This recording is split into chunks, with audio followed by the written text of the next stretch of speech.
Hi, this is John. This video is on building your first high-power rocket, typically for Level 1 certification. I'm going to show you building a kit, and I'm going to show you a very typical high-power kit.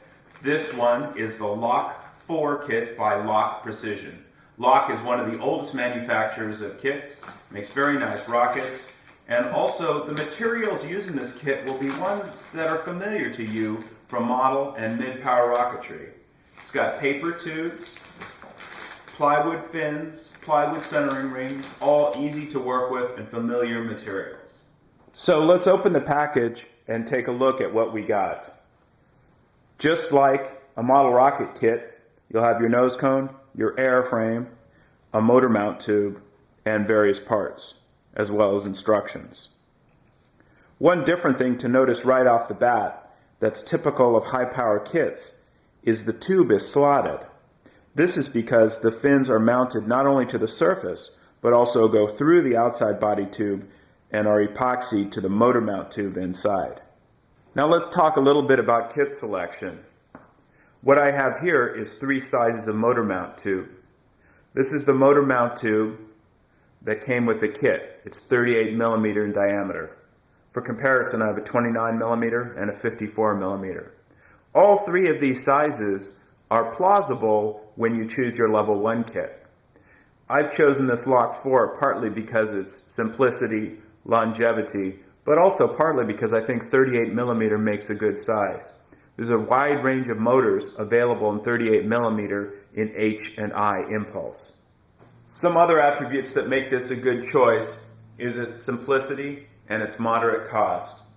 This is what is called a 3 fins and a nose cone kit because it's basically just simple. You've got your airframe, 1 piece, nose cone, 3 fins, pre-slotted, pretty much everything ready to go. There are a few parts we're going to switch out, but basically we can build this stock and have a great flying rocket without too much complexity. Okay, the first thing you should do when you open your kit is identify all the parts, find the instructions, and read through the instructions to make sure you understand how the kit's going together. This is fairly typical for a traditional high-power rocketry kit. We have a shock cord, in this case it's elastic. We have a nylon parachute, plywood centering rings, plywood fins, launch lugs.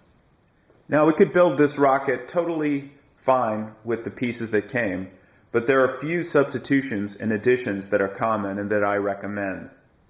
The first, and in my opinion most important, is to replace the elastic. Elastic belongs in underwear, not in rockets.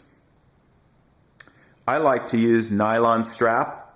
Other people prefer Kevlar, but choose a bridle that's a little more durable than elastic. The rule of thumb is that your bridle should be 4 to 6 times as long as the rocket. Since this is a single deployment, I chose 4 times as long, and I've chosen a relatively small 7/16 wide nylon strap. The other thing is you need to protect the recovery system, the bridle, and the parachute from the motor ejection gases. You can do that with wadding, or you can use a parachute protector. I like these no-mix sheet parachute protectors as a way to insulate your recovery system from the ejection charges. I'll show you more about that when we pack the rocket. The next thing to consider is motor retention. High-power rockets don't use motor hooks. Instead, you have to provide some mechanism for holding the motor into the rocket. Now, high-power motors have a lip on the back. So under thrust, that lip will push tight against the aft end of the motor tube, and it won't go in. So you don't need a motor block. However, ejection charge from the motor provides force this way, but of course the force is actually in both directions and could push the motor out afterwards. So in order to lock the motor into the rocket, we like to use some mechanism of motor retention. That could be tape, or it could be an actual motor retainer. Here I have 2 commercial motor retainers that are commonly used. This first one is the Aeropack retainer with the screw-on cap. The second one is the Giant Leap Slimline with a snap ring. Both of these mount to the outside of the motor mount tube. You can slide the motor through, and then the motor is held in place either by the exterior screw-on ring or the interior snap ring. Another thing you want to consider during construction is whether you want to use launch lugs or rail buttons. Lock has provided this kit with two different size launch lugs. This is probably for 1/4 or 3/16. This is probably for 1/2 or 7/16. But in any case, the launch lug requires you to launch from a launch rod, which is suboptimal for several reasons. If your club has rails, you probably want to build your kit to use those. Rails are different than launch lugs.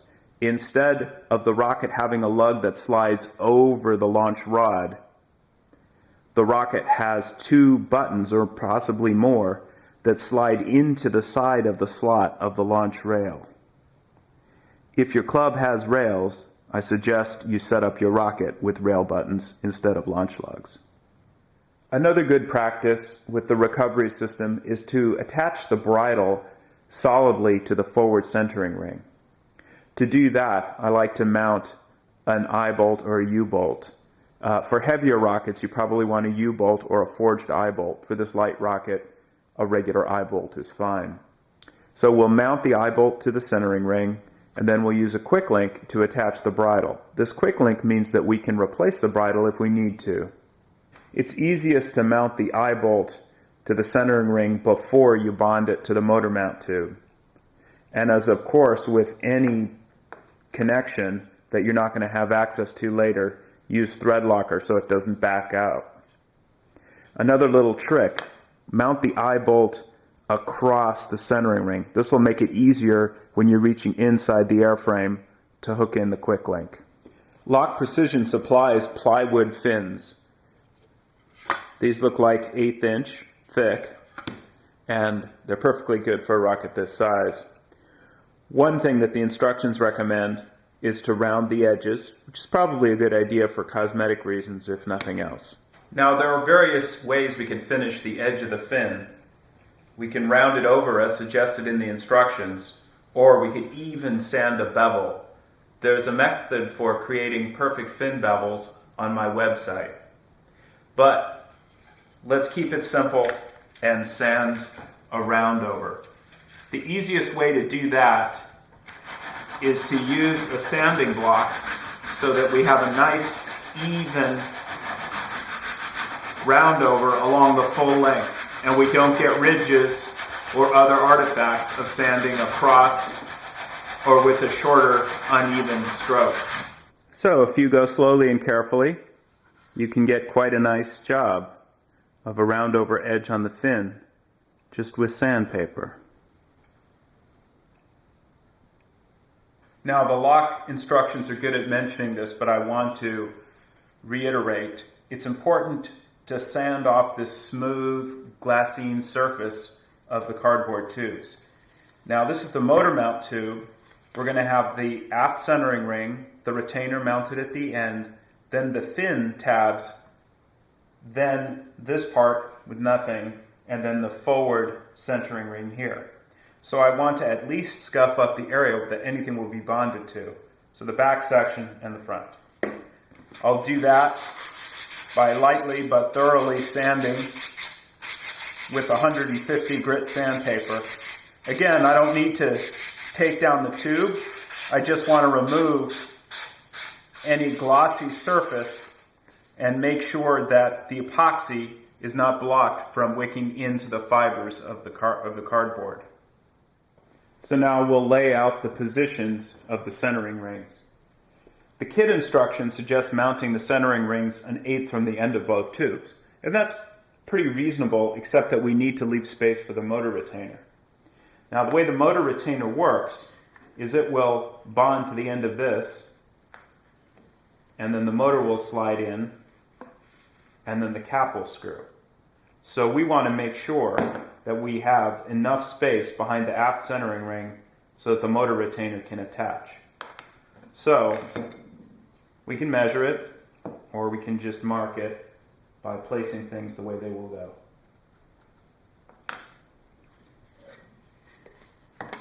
Now we want to make sure that the centering ring outside comes no closer to the end of the tube than that, so we have the maximal area for bonding the motor retainer. As far as the forward centering ring, an 1/8 inch is fine. We just need enough that we can get an epoxy fillet. So now I've slipped the forward centering ring onto the motor mount tube and lined it up at right angles. It's on there reasonably tight, but just to make sure it can't shift, I like to put a few drops of CA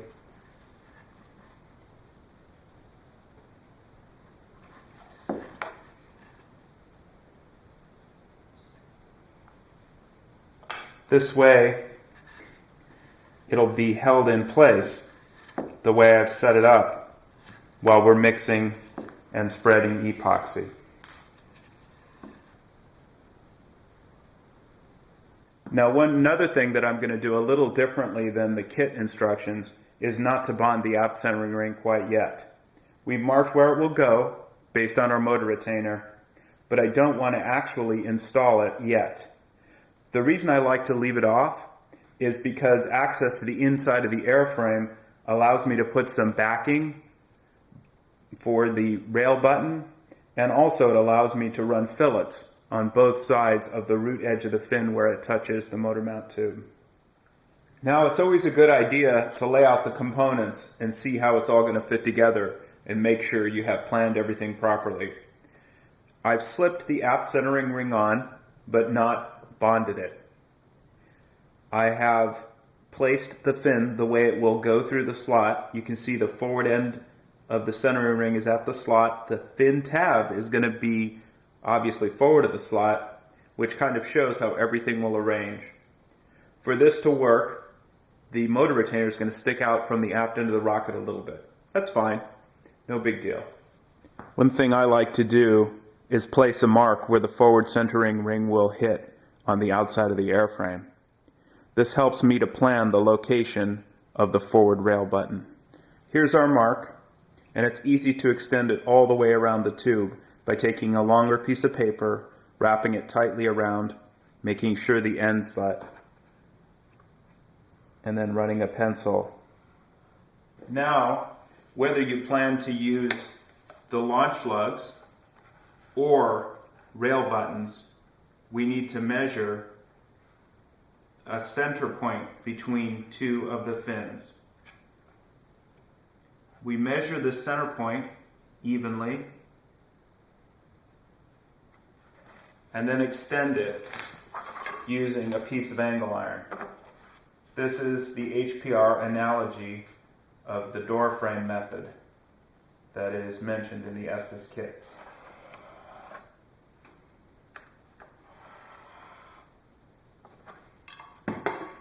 Now we have a line evenly spaced between two of the fins and another line up where the forward centering ring is going to be. Now I'm going to use rail buttons, but if you wanted to use a launch lug, you would probably locate it somewhere in this area. I'm going to place one rail button in the aft, just forward of the rear centering ring, and one in the middle area, just forward of the front centering ring. The rail buttons mount with a number 8 screw. So certainly for cardboard, and in my opinion for all airframe types, you need to mount into something more solid than just the airframe itself. So what I like to do is back it with a T-nut through a small chunk of plywood. For example, this case, these number 8 T-nuts are mounted through small pieces of 1/4 inch plywood that I'll epoxy from the inside of the airframe. That allows me to screw the rail button into the airframe as it was designed, and also to take it out and replace it if it gets worn down. Again, it's always helpful to lay out things to envision how they will fit together before you mix any epoxy. That way you minimize the chance of painting yourself into a corner, as it were. We've marked where the aft end of the forward centering ring will be. 1/4 inch forward of that is the forward end. Hatching indicates where the centering ring will be located. I've left at least a 1/4 inch of space before the little block. which will be epoxied forward of the forward centering ring, and there is the center hole where I will drill for the rail button screw. And similarly for the aft rail button, we know where the forward end of the aft centering ring will go based on the end of the slots for the through-the-wall fin mounts. So we know where the aft centering ring will occupy. Then space 1/4 inch forward to give plenty of clearance and mark the area for the aft rail button plate, where that will go, and then there's the hole that we drill for the rail button screw. When drilling holes in airframe tube, you'll get much better results if you have some sort of backing. Here I've used a scrap piece of coupler inside and clamped it so that when I drill through, I won't splinter the inside of the tube.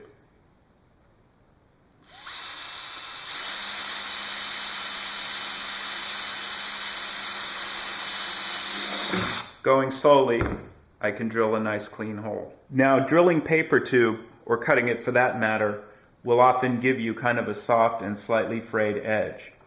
So you can deal with that by wicking some CA into the cut or drilled edges. This will harden up and provide a firm surface. Once the CA dries, you can re-drill the hole, clearing out any fibers and making sure the hole is nice and clean. Now, before we go bonding anything, we also want to scuff up the exterior surface of the tube so that we can get a good epoxy bond. While less than the motor mount tube, the body tube still has a slick surface, and we want to rough that up a bit with 150 grit sandpaper. So the area around the slots is critical because we're going to have a fillet. But we need not just the slot, but also the area forward of the tab.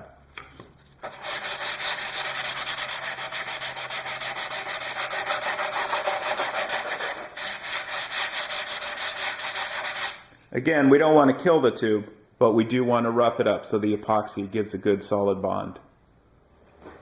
Okay, and we start with the epoxy. Epoxy is a subject all to itself, and I've put together a video with a lot of basic techniques, so I won't concentrate too much on actual epoxy preparation here. Our first epoxy joint, following the instructions, is to bond the forward centering ring to the motor mount tube. So a generous epoxy fillet along the joint between the centering ring and the motor mount tube, and we let that cure. And once we have a solid bond, the forward centering ring and the epoxy is fully cured, we're ready to continue following the instructions and install the motor mount tube into the airframe. Now I like to, before mixing any epoxy, get everything set up the way I want it to be. So I've slid the motor tube in, made sure that it's spaced exactly the way I've measured it so we have room for the motor retainer. This aft centering ring is still loose, but it's in place so that I make sure when I bond the tube in, it stays centered in the body. This isn't too long a reach, but it still helps to use a stick to get the epoxy all along the joint.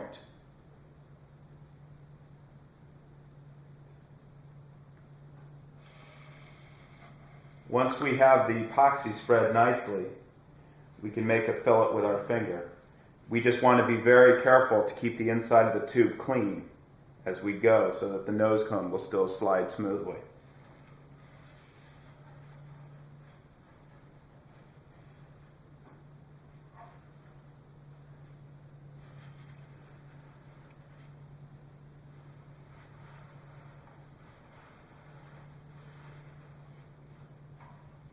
Once the forward centering ring is securely bonded and fully cured, we can use the fin slots to push the aft centering ring most of the way out. Not all the way out because we do want to keep the motor mount tube centered, but enough so we can pull it out when we need to.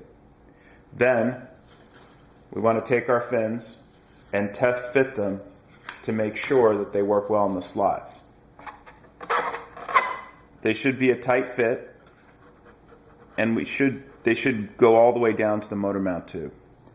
Now the instructions suggest to bond the aft centering ring in first and then apply the fins by putting a little bit of epoxy on the root to get to the motor mount tube.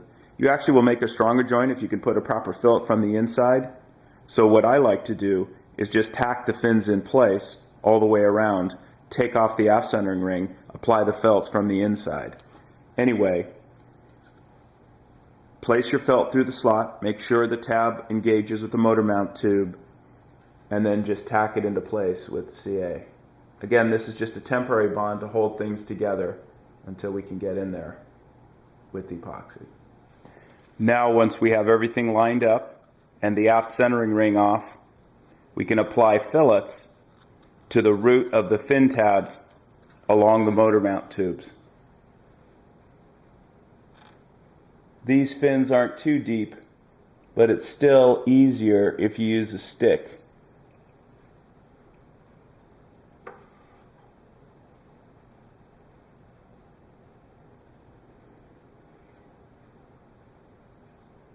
You can do the fillets 2 at a time for a 3-fin rocket in 3 sections. It's best to let them get at least to the leather stage before you rotate to the next fins. In my case, I'll let them fully cure. So then get all the internal fillets 1 at a time. This is a good thing to do during the week because you can do 1 fillet in the morning and then another one in the evening when you come home from work. The other thing is get the backing for the rail button while the aft end is open. And of course, as you're going, be careful to keep the motor mount tube and the inside of the airframe clean, because we're still going to need to put the aft centering ring on, and you don't want any epoxy lumps getting in the way. And now, once we've gone all the way around doing the interior fillets, we can put on the aft centering ring. I like to run epoxy around the motor mount tube, around the inside of the body tube, and on the ends of the fins. This way, everything will be bonded together in a nice solid unit. Then, we just slide the aft centering ring in, flush with the back of the fins. Once all the internal bonds are done for the aft centering ring, I like to seal the grain of the wood and the inside of the tube with a little thin epoxy. Soot from the motor burning will collect on the back of the rocket, and it's easier to wipe up if you have a smooth surface. Obviously, unthickened epoxy in this way doesn't really add strength, but our goal here is to seal the wood grain and provide a smooth, hard surface so we can clean it up. And then an epoxy fillet, but just on the outside between the ring and the body tube. We want to leave the inside clean for the motor retainer. Now we can install the motor retainer. We bond this on to the outside of the motor mount tube using JB Weld for its superior heat resistance.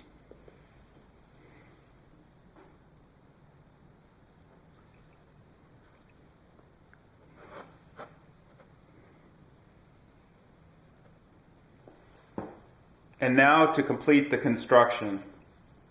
Our last little bit of epoxy work is the external fillets. These provide strength as well as creating a nice rounded transition between the fins and the airframe tube.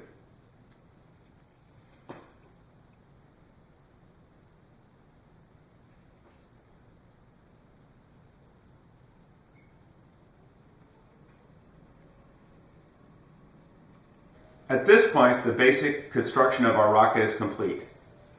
We've built it pretty much following the directions with a few additions, such as the use of rail buttons and the addition of a motor retainer. Plus, we've done internal fillets for extra strength. Unless you're one of those people who like to fly their rockets naked, the next step is to finish it, which is a topic all on its own, which is why I've put together a video to help you out. Once the rocket is finished, we can do the final preparations for flight. So the airframe construction is complete now, and we're ready to start preparing the rocket for flight. Firstly, this consists of rigging the recovery system. Again, I replaced the elastic with a nylon strap. It's also longer, which makes for a little bit safer recovery. I divide the nylon strap 3/4 or 2/3 with the shorter length to the nose cone, the off-center point to to the parachute and the long leg to the airframe for the main recovery. This quick link attaches the eye bolt in the forward centering ring. The bridle runs through the parachute protector here, so we protect the parachute from the exhaust gases. I've used quick links here and here because it's easier if you can carry things separately, and when you're recovering the rocket, if you can unclip it. But I didn't use a quick link at the nose cone because I feel that the plastic loop is a little weak and I didn't want a metal attachment point. So the bridle directly connects to the nose. You can make loops by knotting or sewing them. Take a look at my bridle sewing page to see how I made these loops. Once your rocket is finished, it's important to get a final weight. The kit will come with an estimate of the weight. In the case of this kit, 28 ounces, which is a little under 2 pounds. However, painting can add weight, plus we replaced the bridle and added some metal pieces that weren't in the kit. So let's weigh our rocket and see what we came out to. See, I came to 2.2 pounds, which is significantly heavier than what the kit estimated. The reason this initial weight is important is because we may want to increase the size of the parachute, particularly if you, like me, fly in the West, where there aren't any trees and the ground is hard. Once you've finalized your parachute size, pack the rocket as though ready to fly, but without a motor, and balance it to get a CG position. This is important for running an accurate simulation when you choose the motor. You want to carefully choose your motor so that you have a reasonably gentle ride for your level 1 cert, but still have no issues with stability on the flight. Once you've done the simulations involved with choosing your motor, it's a good idea to mark the center of pressure, which the simulators will give you, on the rocket itself. For a 3-fin nose cone rocket like this, it's going to be nicely far aft and you won't have any stability issues. The conventional center of pressure mark is a circle with a dot. And there you have it. Relatively straightforward build techniques for your certification rocket. Have a great flight and welcome to High Power.